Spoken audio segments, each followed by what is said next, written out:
Olá, gente! Esse vídeo aqui vai ser mais um dessa série que eu tô chamando de reflexões, que vem muito das perguntas que vocês me fazem, tanto aqui nos comentários no YouTube, quanto lá no meu Instagram. Então, só antes de começar, tô deixando aqui o arroba lá do Instagram e o link na descrição do vídeo, depois vocês me seguem lá pra gente ter essa conversa. E a pergunta que eu recebi é se o design aqui no Brasil ainda é elitista. E para responder essa pergunta, acho que vale a pena pensar um pouco sobre design e fazer uma análise de alguns mercados possíveis. Por isso que eu acho que vai ser um vídeo bem interessante. E para começar a responder, vale a pena a gente olhar o que é o design, porque essa pergunta aqui já está partindo de um ponto de atuação do design no mercado. Mas o design é maior que isso. O design, na verdade, ele é um processo criativo, é um processo de desenvolvimento de produto, é um método que a gente segue, né, os designers, e não só os designers, alguns outros profissionais participam desse método, e aí a gente chega num resultado de um produto. Esse produto pode ser um produto físico, pode ser um produto digital, pode ser um serviço, podem ser várias coisas. E basicamente o processo funciona assim, vou colocar aqui esse infográfico que eu fiz bem resumido aqui para entender. Começa de um problema. O problema que é observado ali ou na sociedade ou dentro de uma empresa, um problema que vai surgir. E aí desse problema, primeiro se faz uma pesquisa, né, para entender qual que é o problema, quais seriam as possíveis soluções, e aí a gente vai abrindo um leque criativo ali para entender, né, será que eu vou resolver isso com um serviço? Ou será que eu vou resolver isso com um produto físico? Ou será que é um produto digital? Ou será que é uma conexão entre duas empresas que vai chegar num outro resultado? Então vai se abrindo esse leque e entendendo quais são as possibilidades de resolver, né? Quem vai resolver esse problema. E aí a gente fecha tudo isso num briefing. O briefing já vai delimitar, por exemplo, se eu vou fazer um produto que é um produto para sentar. Então, ilustrando com esse exemplo aqui, eu tenho um problema que é eu preciso não ficar cansado de ficar em pé, né? Preciso poupar minhas pernas. A solução para esse problema é sentar, e como eu estou trabalhando para uma empresa que desenvolve produtos físicos, eu vou desenvolver um produto de sentar. E bem, dentro desse briefing estão os requisitos do projeto, que eles vão ser úteis lá na frente de novo. Esses requisitos vão dizer, por exemplo, como eu estou trabalhando numa empresa que produz produtos físicos, quais materiais ela trabalha. Por exemplo, aqui, metal. Então eu vou ter que trabalhar com metal, com um tubo de metal, algumas bitoses específicas, alguns processos de fabricação. E além dos requisitos para resolver o problema, eu preciso sentar numa posição para poder trabalhar. Então vai ser uma posição mais alerta, não vai ser uma posição ali de relaxamento. E além disso vai ter uma série de fatores como o custo final do produto ou faixa de custo, né? Para quem a gente vai vender esse produto. Tudo isso vai entrar aqui nessa parte do briefing. Então, a partir desse briefing, vão se criar linhas criativas para solucionar esse problema da melhor forma possível. E aí se abre de novo aqui esse leque de possibilidades.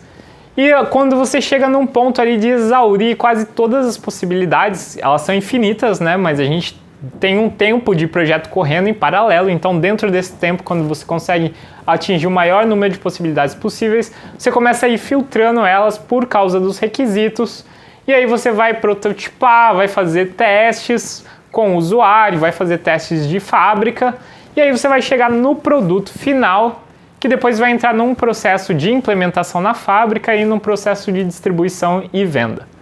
Basicamente, então, esse é o processo. A gente tem duas aberturas criativas aqui, uma para pensar soluções do problema e uma para pensar as alternativas de fato. E aí a gente chega no resultado final, que passou por todo esse processo aqui de avaliação. E pensando no design assim como essa ferramenta, ele pode ser usado tanto para criar um produto muito barato, porque isso vai entrar lá no problema e nos requisitos e logo vai sair na solução, como ele pode ser usado para criar um produto muito mais caro. Então, o design em si não é elitista, na verdade ele é uma ferramenta que pode ser usada em qualquer cenário. Mas então, por que a gente tem essa percepção e o que acontece mais ou menos no mercado para entender o design assim como um negócio elitista? E aí eu vou começar a especificar para o meu mercado, que é o desenho industrial. E a conclusão que eu tenho com a minha vivência é que o designer, o processo de design, aqui no Brasil, primeiramente ele é pouco valorizado. É claro que todas as marcas têm um setor de desenvolvimento, Mas esse setor de desenvolvimento, às vezes, ele está preocupado só em chegar num custo barato e não pensa muito lá em quem vai usar o produto, quem é o cliente final. Então ele não tem essa interface com o design.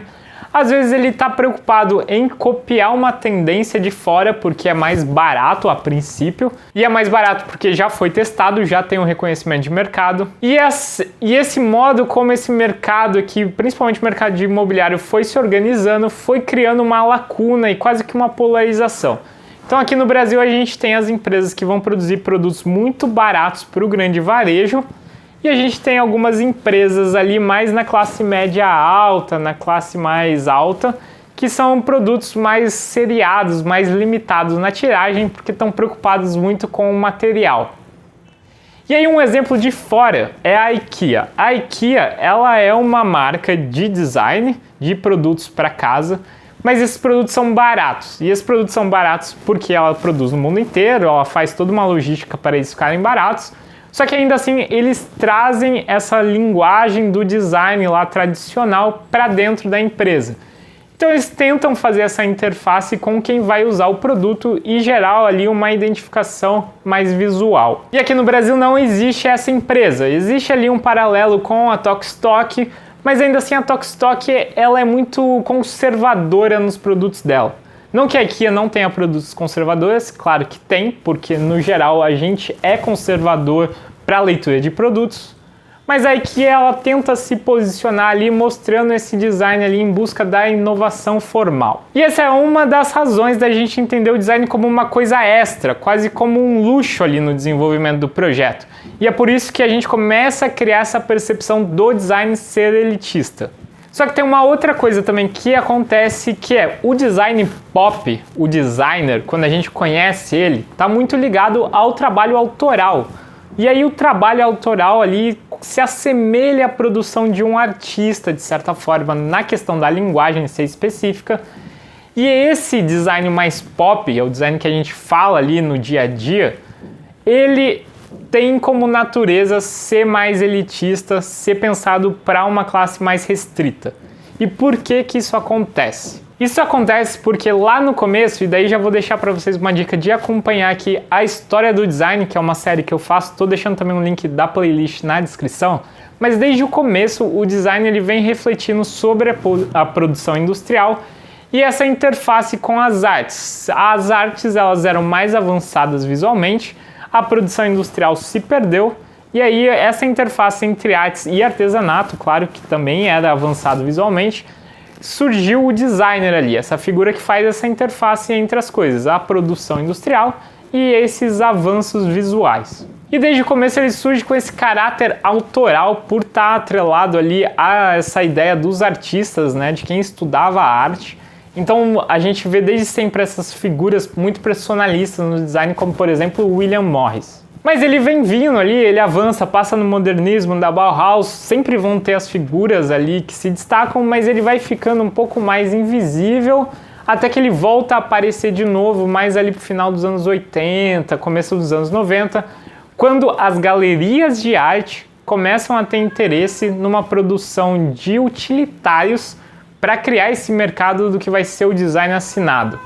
Então são elas que fomentam essa produção. E a arte, ela tem essa característica de ser um objeto colecionável, um objeto que você investe o dinheiro pensando que ele vai valorizar também, mas ele é um objeto colecionável. Então na arte vão existir ou às vezes pequenas séries de quadros, obras. Então essa lógica vai vazar para esse mercado ali do design autoral, onde o designer ele não vai estar preocupado com o preço final da peça, porque ele vai vender para um colecionador que espera que essa peça seja cara e que vá valorizar.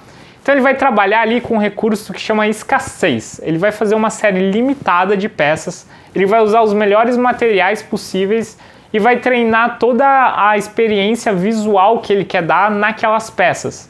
E ele vai fazer pequenas tiragens que vão ser compradas por colecionadores.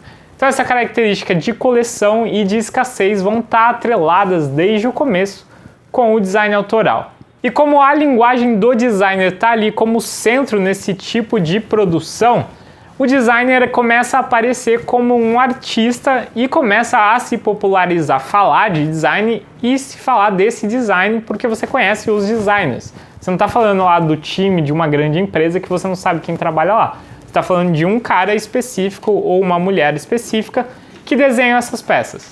Então essa lógica fica ali mais forte no final dos anos 80, começo dos anos 90, só que o mercado vai rodando, vai evoluindo, e aí o que começa a acontecer? As empresas, as marcas de móveis começam a olhar para essas figuras, esses designers quase artistas assim, esses designers pop, e começam a chamar eles para assinar uma coleção, porque aí ela consegue agregar valor ali, valor visual, valor de experiência plástica na marca dela.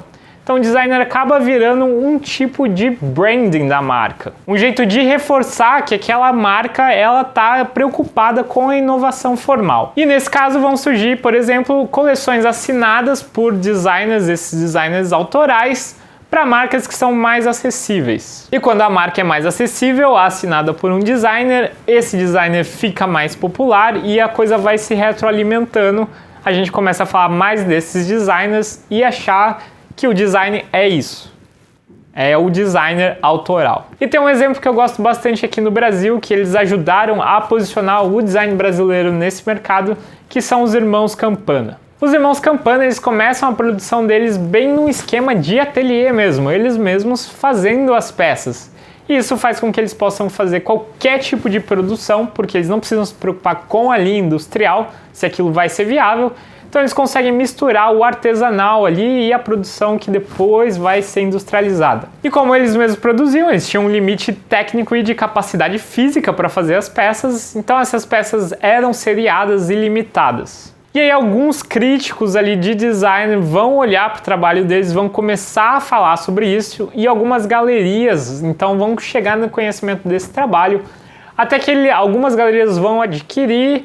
E isso vai escalando para chegar numa primeira grande marca de produção de móveis, que são móveis de elite mesmo, que é a Edra. A Edra vai olhar para alguns trabalhos e vai adquirir esses trabalhos e pensar em como colocar isso em prática na linha. Só que como a produção é artesanal, ela não consegue fazer 1 milhão de peças por minuto. Muito diferente de uma produção de escala artesanal que vai chegar em preços mais baratos, porque você repete a mesma peça. E aí quando eles assinam uma coleção para a Edra, eles começam a ficar mais famosos ainda no mercado, vão sendo contactados por outras galerias, e aí eles vão sendo contactados também pela mídia, tudo vai escalando, e eles começam a chegar em marcas mais acessíveis, como por exemplo a Melissa, que é uma marca de sapatos brasileiros aqui, que é muito mais acessível do que comprar uma cadeira da Edra. Não só porque são produtos diferentes, mas porque a Melissa consegue injetar essas peças e fazer uma quantidade enorme delas. Com isso ela reduz o preço, mas proporciona uma parte da experiência que é a experiência de ter um produto deles. E isso acaba reforçando a imagem das duas marcas. A Melissa fica mais conhecida por ter design assinado e os Campana ficam mais conhecidos porque mais pessoas começam a saber quem são os irmãos Campana. Então, indo aqui para uma conclusão, o design em si não é uma ferramenta elitista, é uma ferramenta de criação que você pode usar do contexto para criar algo que seja elitista ou não elitista. Agora, o design no Brasil e o que a gente considera design aqui está muito atrelado ao design autoral, e o design autoral trabalha com escassez, então ele nasce elitista. E esse foi o vídeo de hoje. Me digam aqui nos comentários o que vocês acham sobre esse tema, como que é a leitura de vocês sobre o que é o design no Brasil, se vocês concordam ou discordam, para a gente ir aumentando essa discussão. Se vocês gostaram, se inscrevam aqui no canal e a gente se vê em breve por aqui.